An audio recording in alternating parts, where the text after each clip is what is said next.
Watamiga Jataka.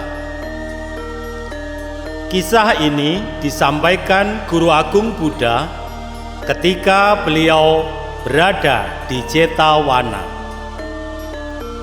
Kisah tentang Teratisa, orang kecil yang hanya menyantap makanan yang diterima dalam patanya, Cula Pindapatika. Menurut kisah yang disampaikan secara turun-temurun, ketika Guru Agung Buddha menetap di Weluwana dekat Rajagaha, seorang keturunan bangsawan yang bernama Pangeran Tisa datang ke Weluwana untuk mendengarkan khotbah yang disampaikan oleh Guru Agung Buddha. Pangeran Tisa kemudian memiliki niat untuk bergabung menjadi anggota sangga, namun ditolak karena orang tuanya tidak memberikan izin.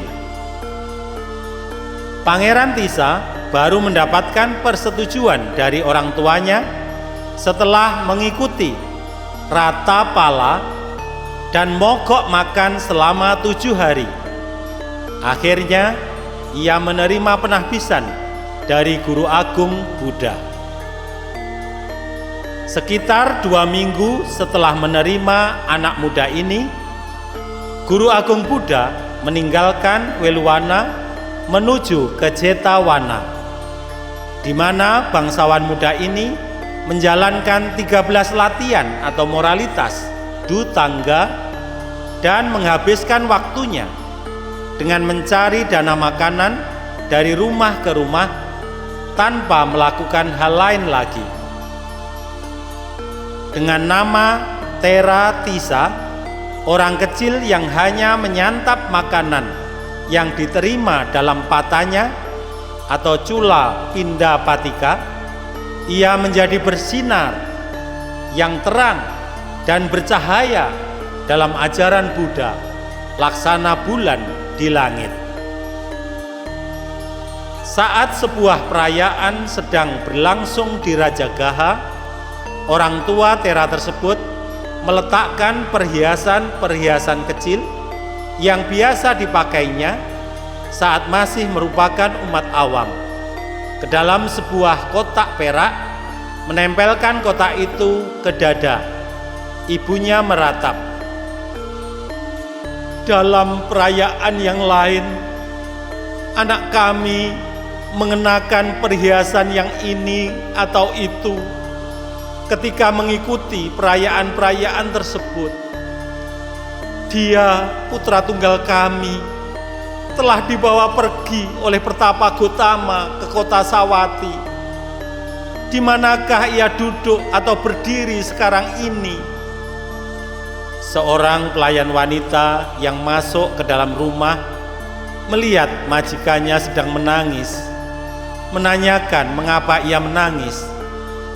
Sang majikan pun menceritakan penyebab kesedihannya. Kemudian pelayan wanita itu berkata, "Apa yang paling disukai oleh putramu, Nyonya?" Wanita itu menjawab, "Ia menyukai ini dan itu." Selanjutnya pelayan wanita itu berkata, "Baiklah, jika Nyonya bersedia memberikan kekuasaan kepada saya atas rumah ini, saya akan membuat ia kembali ke rumah ini." Mendengar ucapan pelayannya, wanita itu berkata, "Baik, saya menyetujui hal tersebut." Kemudian wanita itu memberikan sejumlah uang untuk pengeluaran gadis itu dan mengirimnya pergi beserta sejumlah pendamping. Sang majikan berkata padanya, "Pergilah dan bawa putraku kembali."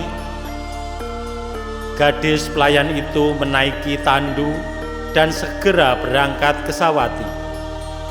Di sana ia menetap di jalan yang sering dilalui oleh Tera tersebut dalam menerima dana makanan.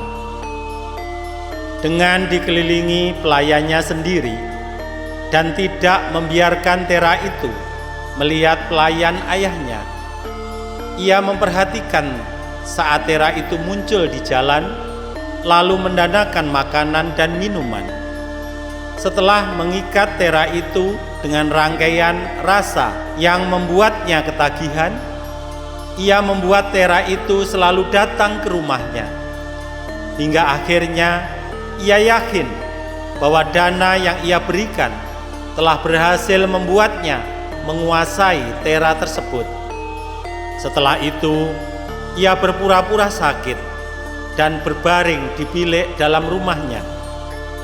Saat Tera tersebut melakukan pindah patah di jalan itu, ia tiba di depan pintu rumah gadis itu. Pelayannya mengambil patah Tera tersebut dan mempersilakannya untuk duduk. Setelah duduk, Tera itu bertanya, "Di manakah saudari itu?"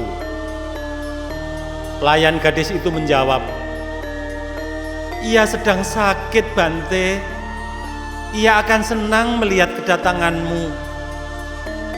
Karena telah diikat dengan rangkaian rasa makanan yang membuatnya ketagihan, Tera itu melanggar sumpah dan kewajibannya. Ia pergi ke tempat gadis itu berbaring.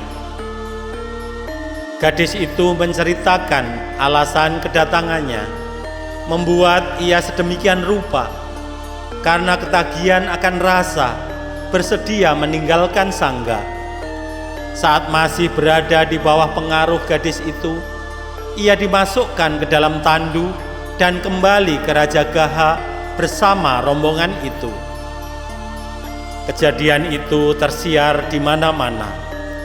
Saat duduk di balai kebenaran, para biku mendiskusikan kejadian tersebut, berkata, "Awuso, ada laporan bahwa seorang pelayan wanita menggunakan rangkaian makanan yang rasanya menimbulkan ketagihan untuk mengikat dan membawa pergi Teratisa, orang kecil yang hanya menyantap makanan yang diterima dalam patahnya."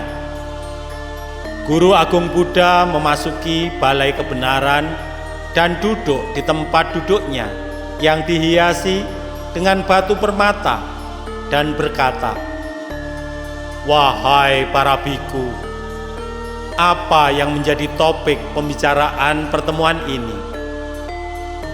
Mereka lalu menceritakan kejadian tersebut kepada beliau. Guru Agung Buddha kemudian berkata, "Para biku, ini bukan pertama kalinya karena terikat pada rasa makanan yang membuatnya ketagihan, ia jatuh ke dalam kuasa wanita itu. Ia juga mengalami kejadian yang sama di kelahiran yang lampau." Setelah mengucapkan kata-kata ini, Guru Agung Buddha menceritakan kisah kelahiran lampau ini. Sekali waktu ketika Brahmadatta memerintah di Benares, ia mempunyai seorang tukang kebun bernama Sanjaya. Suatu hari, seekor rusa angin atau Watamiga masuk ke taman peristirahatan raja dan lari menghilang dalam sekejap. Saat Sanjaya menyadari keberadaannya, akan tetapi Sanjaya membiarkannya tanpa membuat hewan itu menjadi ketakutan. Setelah beberapa kali muncul, rusa itu mulai terbiasa menjelajahi tempat itu. Tukang kebun tersebut mempunyai kebiasaan untuk mengumpulkan bunga dan buah, kemudian membawakannya kepada raja setiap harinya. Suatu hari, raja bertanya kepadanya, "Pernahkah kamu melihat sesuatu yang asing di taman peristirahatanku?" Mendengar pertanyaan raja, Sanjaya berkata, "Hanya seekor rusa angin, Paduka." Raja kemudian berkata, "Menurutmu, dapatkah kamu menangkapnya?" Sanjaya menjawab, "Ya, jika saya mendapat sedikit madu, saya akan membawa rusa itu ke istana."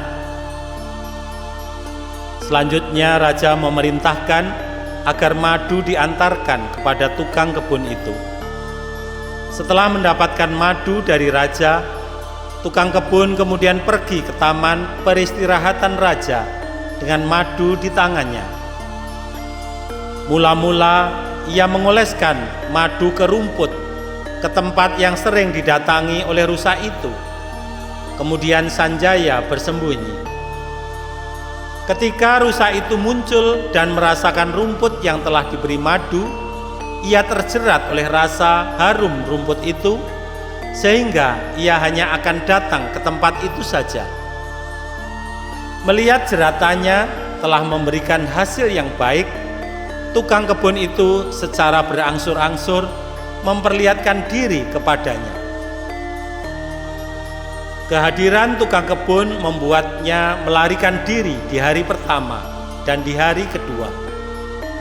Namun, setelah terbiasa melihat kehadiran tukang kebun tersebut, rusa itu mulai merasa percaya padanya dan mulai mau makan rumput dari tangan tukang kebun itu.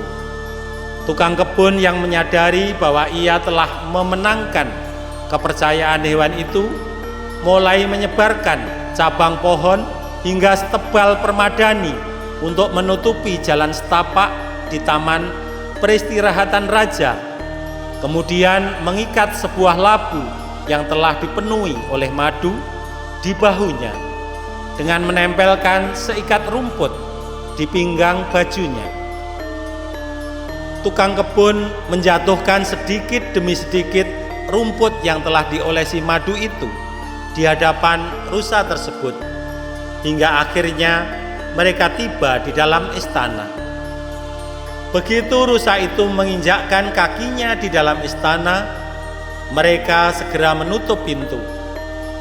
Di bawah tatapan para manusia, rusa itu ketakutan dan gemetaran, berusaha menyelamatkan diri dengan berlari hilir mudik di aula istana.